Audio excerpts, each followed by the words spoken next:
Imagine sitting in a boardroom, right? Yeah. Or maybe a university lecture hall. Oh, yeah. High stakes environment. Exactly. And you know the exact textbook translation for every single word being spoken. Right. You've studied the vocabulary. But then your boss or maybe your professor casually mentions that they are, in a bind and need to go back to the drawing board. And you just freeze. Yes, you suddenly realize you have absolutely no idea what is actually happening. I mean, you're translating the vocabulary, but you are entirely missing the subtext. It is an incredibly common and honestly incredibly frustrating experience. Oh, I bet. Because you step out of that sterile, clean environment of a dictionary and you walk right into the muddy conversational waters of real life. Where the literal words rarely match the actual meaning, right? Exactly. Okay, so let's unpack this. Welcome to the deep dive. Today, our mission is to unlock that secret conversational code for you. We have a great source document today. We really do. We are diving into a document that compiles exactly 50 essential English conversational expressions. And these are the idioms that form the connective tissue of fluent English. Right, in academic settings, corporate offices, everyday life, you name it. But we aren't just going to sit here and read you a dictionary. No, that would be incredibly boring. Right. So instead, we're going to track these phrases chronologically. Following the natural narrative arc of, like, taking on a massive challenge. We're going to explore exactly how and why we use these phrases to survive the daily grind. We'll go through all 50, one right after the other. And for you listening, this really matters because these aren't just colorful phrases. What are they then? They are the actual tools native speakers use to, signal allegiance, downplay panic, and seek guidance. Wow. Yeah, understanding the psychology behind them changes how you hear the language entirely. Okay, so let's start at the very beginning of the journey. The alarm goes off. The dreaded morning alarm. Right. You are facing the harsh logistics of the day. You have to study, so you tell your friends you're going to hit the books. Or, alternatively, you might just decide to cut class. Yeah, we've all been there. And if things get really bad, you might even drop a course. Sure. But wait, I want to stop here for a second. Yeah. When you actually look at these phrases, the English language frames basic academic logistics as, like, physical violence. Oh, that's a really interesting point. Right. I mean, we are hitting, cutting, and dropping. Why is the language so aggressive here? Well, historically, that aggression actually reflects the perceived stakes of the environment. Like how intense it is. Exactly. Education and corporate work are highly competitive, high-pressure systems. Yeah, they really are. So when you say you are going to hit the books, you are unconsciously invoking a combat metaphor. Oh, wow. Never thought about it like that. Right. You aren't just passively absorbing information, you are engaging in a physical struggle to conquer the material. And so, cutting class. Cutting class implies a forceful severance of your obligation, not just a quiet absence. That makes so much sense. Right. It's like an armor we put on. We want to project that we are battling the workload. But socially, we also like to project effortless mastery, don't we? Which is why if an exam goes well, we just brush it off and call it a piece of cake. Right. Everyone knows that means something is incredibly easy. Yeah. But socially, it's a tool for humility. You don't want to brag about how hard you worked, so you compare this grueling exam to, eating dessert. It totally softens the achievement.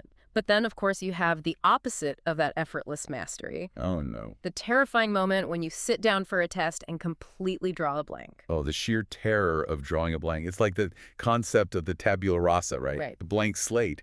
Your mind just empties out completely. Right.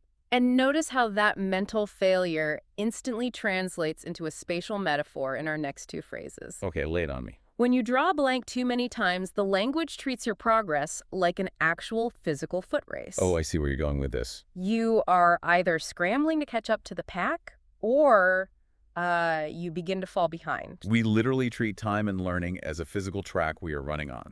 And if you fall behind, well, the pressure dial's way up because you still need to ace a test. Which, by the way, comes from the highest playing card on the deck, or like a perfect sir in tennis. Oh, highlighting the competitive nature again. Yep, it's everywhere. And eventually, no matter what, you have to hand in your assignment. You can't avoid it forever. No, you can't.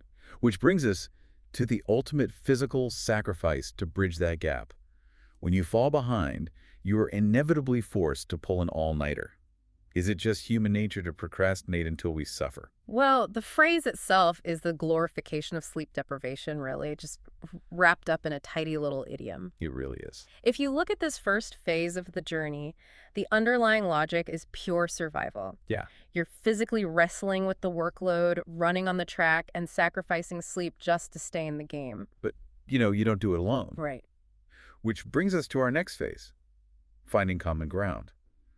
Once you survive that solo grind, you have to interact with your peers. So how do we signal that we're on the same page? I like to think of these expressions like tuning a radio dial. Oh, I like that. That is a great way to visualize it. You start with the volume turned all the way up, right? Signaling absolute enthusiastic unity. Exactly. So someone complains about the workload, and you immediately respond with, I'll say, or maybe the slightly more emphatic, you can say that again. Which is fascinating linguistically because it's pure redundancy. Wait, what do you mean? You are literally inviting them to repeat the exact same sentence they just said, simply to prove how much you agree with it. Oh, that's hilarious. It's totally just a bonding tool. And actually, that leads directly into one of my favorite contradictions in the English language. Okay, let's hear it.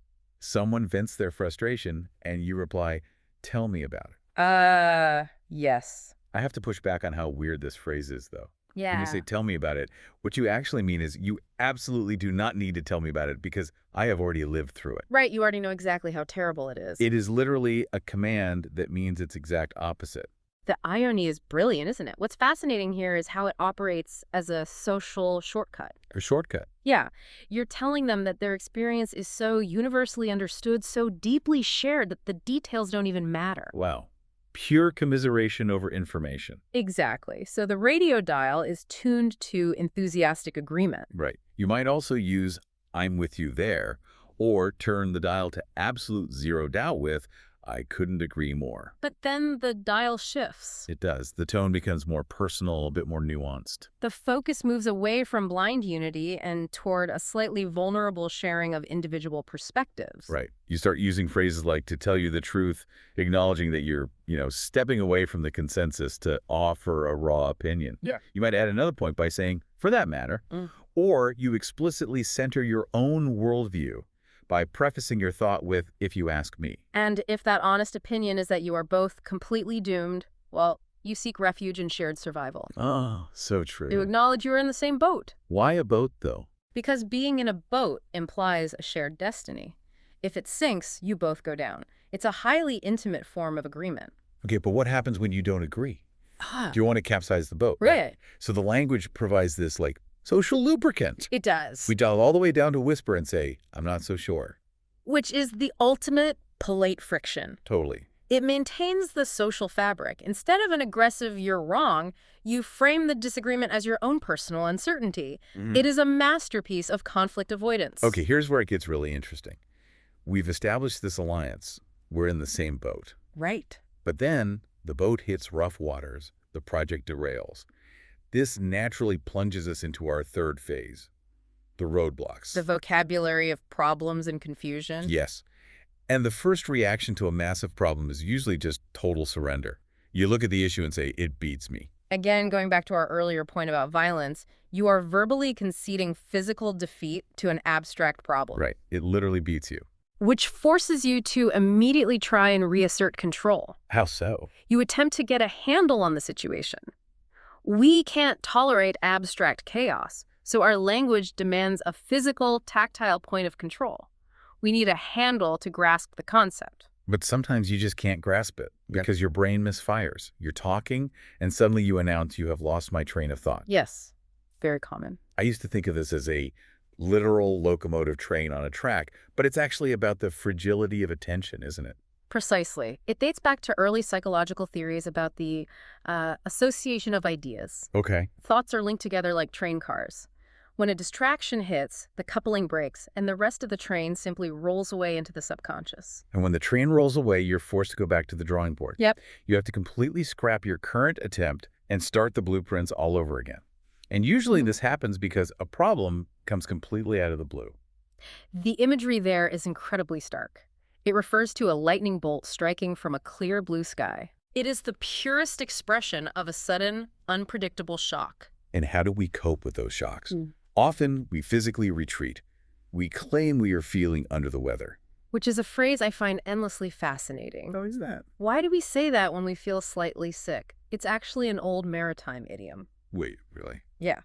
When sailors felt ill or seasick, they were sent below deck, literally moving them away from the harsh weather. No way. We still use 18th century sailor slang in modern corporate offices to excuse ourselves from a Zoom meeting. We absolutely do. That is incredible. We are all just sick sailors hiding below deck. Pretty much. Or, if we aren't sick, we might be trapped. We say we are in a bind, which invokes the physical sensation of being tied up with ropes. The mental stress manifests as physical restriction. Exactly. And if that restriction gets too tight, the ultimate panic sets in. You lose one's head. We literally equate severe confusion with decapitation. You have lost the prefrontal cortex, the logical center of your brain, and you are operating on pure panic. And that panic is almost always caused by mixed signals, Right. which has its roots in contradictory radio or traffic signals. One person says go, the other says stop, and the resulting collision causes massive confusion. So what do? You have to clear the air. You have to actively remove the metaphorical fog and pollution of the misunderstanding. If you look closely at that sequence, it is a profoundly emotional journey. It really is. You move from the physical defeat of "it beats me" through the decapitation of losing your head, and finally to the active resolution of clearing the air. Well, you rarely make that transition alone. Right. Which brings us to phase 4. When you are lost in the fog, what is the next logical step? You seek the mentor. Exactly. You go to a professor, an advisor, or wise friend for guidance. And notice the tactical empathy the mentor uses here. They rarely give direct commands. That's so true. They start with a gentle invitation. They ask, why not? Like, why not ask for an extension? It softens the advice. Yeah. Or they practice radical empathy and say, if I were in your shoes, acknowledging your specific constraints. Then they encourage action. But again, look at the language. They tell you to give it a shot. More violence. Exactly. Even in our advice, we equate trying something new with ballistics and hunting. We have to fire a weapon at the problem. Right. Or, more mildly, they tell you to look into it, to investigate the possibilities. But here is where we connect this to the bigger picture. Okay. Notice how the mentor's advice dramatically shifts gears right here.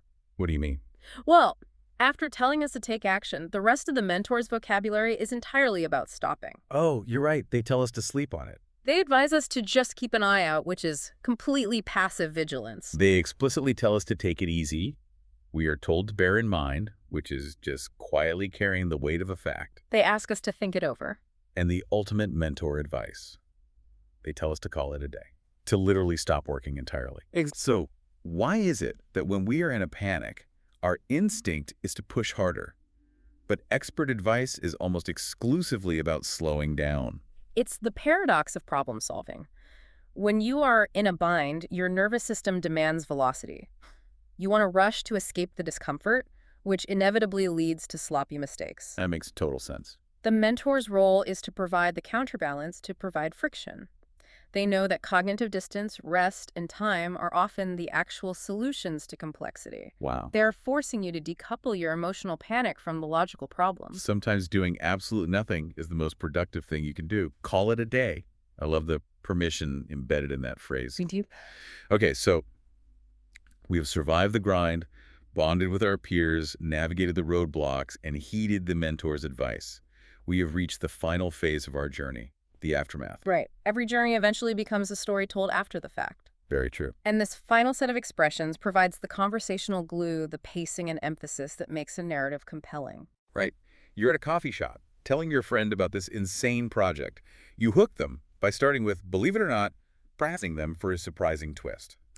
And your friend grants you the floor by saying, by all means, giving you permission to vent. Then you highlight the friction of the story.